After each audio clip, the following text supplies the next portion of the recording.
think we're set up.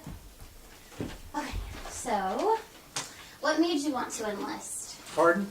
What made you want to enlist? Made me want to what? Enlist in the military. Enlist in the military. To what? Enlist in the military. I was drafted in the Army. You were? Okay. I was farming at the time. Okay. Was drafted in the Army. Okay. Spent 4 years.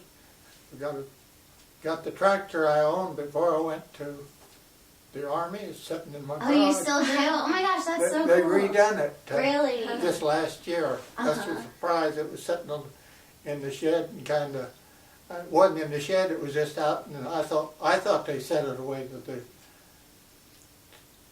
junkyard. Oh, okay. And one day it ended up in my yard. Okay, and who did that for you? What? Who did that? My family, David, my son. That's so awesome. Oh my gosh, that's so cool. What conflicts were you involved in? In the Army, I was, do you know where Okinawa is? Okinawa. I think we've heard of I was in Okinawa, but I started in the Aleutian Islands and, what was it? Names slipped me anymore. Oh, it's all right. The Aleutian Islands, and that was the first battle that was in the in the World War II, where right next to Alaska, you know. Okay. Attu was the name of the island. Oh, okay. We landed on Attu the first day of the invasion, and it was supposed to take 24 hours, but it took many days before, because they were dug in up in the hills. Okay, I see. And I was fortunate. I was in a signal company of a division. I was never on the really what you call front lines, but most of those islands we were within a half a mile of the front line. Yeah. Okay. Oh wow. So. But as far as battle experiences, I really had very few. And you said you were there for 4 years? I was almost 4 years. Almost 4 years. I was overseas almost 3 years without coming home. Wow. Okay. That's a long time. Yeah. Wow. Okay. So, what experiences do you remember the most from being over there? Being over there? Yeah. What experiences? Well, to me, it was just a job that needed to be done, and you had to take the thought that you just do what you could to make something happen, and they were all, you know, it was all for winning the war. I mean, and we, after Attu, we were there for about 3 months or 4 months, and then we came back to Hawaii, where we were bivouacked. I spent over 39 days on the ocean at one time. Oh wow! Wow. And we went to a little island by the name of Kwajalein in the Marshall Islands, and that was a short operation. And there wasn't, the beaches were all, when we went in on the beaches, they were all, you stepped over a lot of Japanese. Oh, okay. Yeah. Which was an experience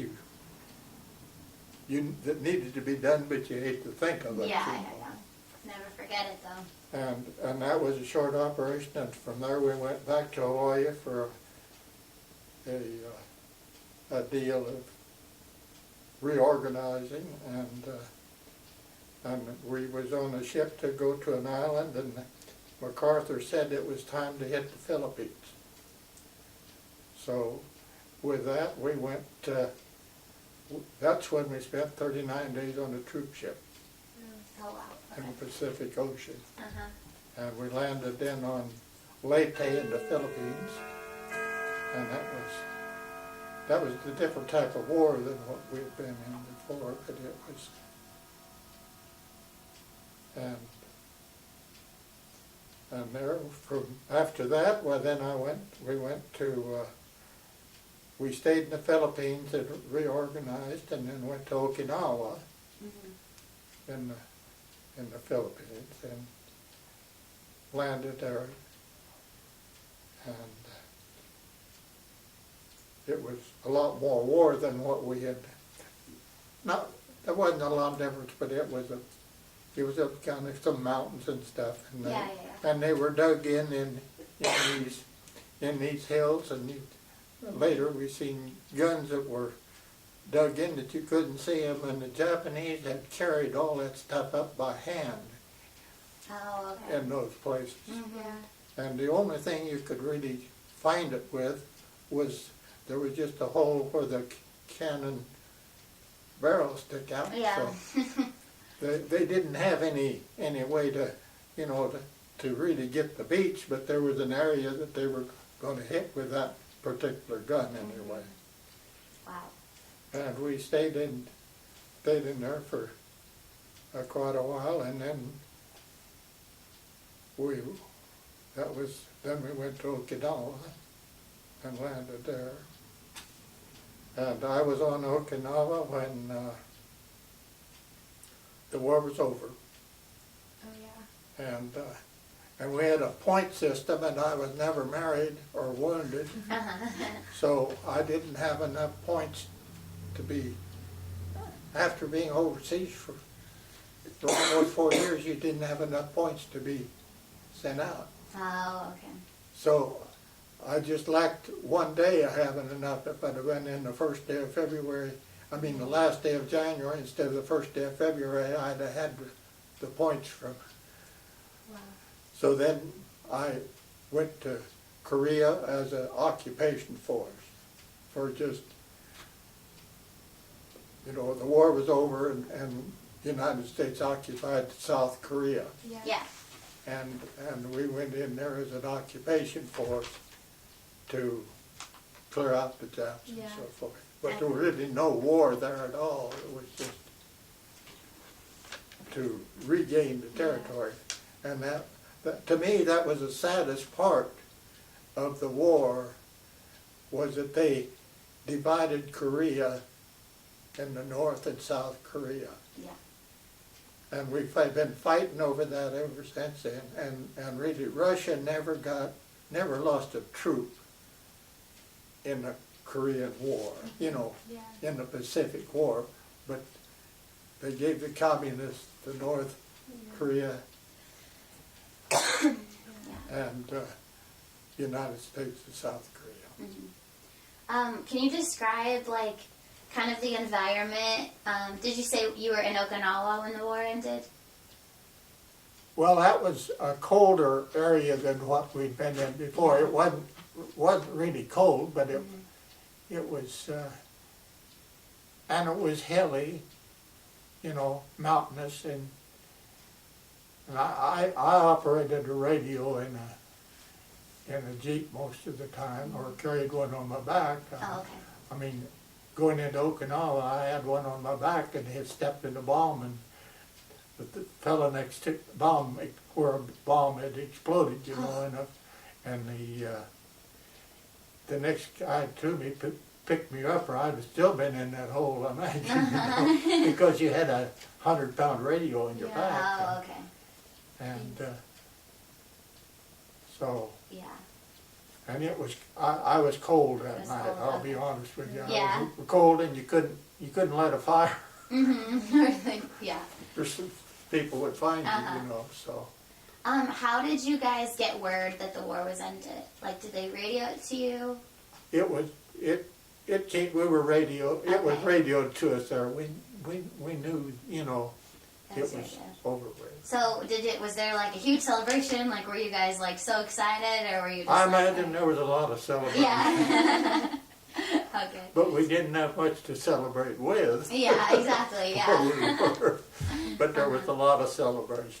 Were a lot of people that you were with at that time, did they have enough points to get to go home, or were you all kind of in the same boat like you? Like they had to well, go other places? they were in the process with the point system. There was a few of us that had been in there that long, that had enough points to go home even if the war wouldn't have been open. Oh, okay. You know, they were replacing the ones that had been there. See, we were there almost 4 years. Yeah. And almost 3 years overseas. So was it difficult not being able? Pardon? Was it difficult not being able to go home? Well, you just, you just never thought about it. Yeah. Yeah. Of course, we'd farmed all our life and just knew that things weren't always good, but, Yeah. Okay, so when you came back, finally, did you kind of keep in touch with the people and the relationships that you formed overseas? Well, we formed a good relationship. The company that I worked with we had reunions every year up till 2 years ago. Okay. Of this seventh signal company it was that, and of course we were a unit that was together overseas for almost 3 years. Yeah. So you were pretty close knit. Yeah. And we had those up till we had the last one in Newton about 4 years ago. 4 years ago. Okay. And but there wasn't just anyone to come, because I was 90 then, I'm 95 now, but there wasn't many of us left. Yeah. That could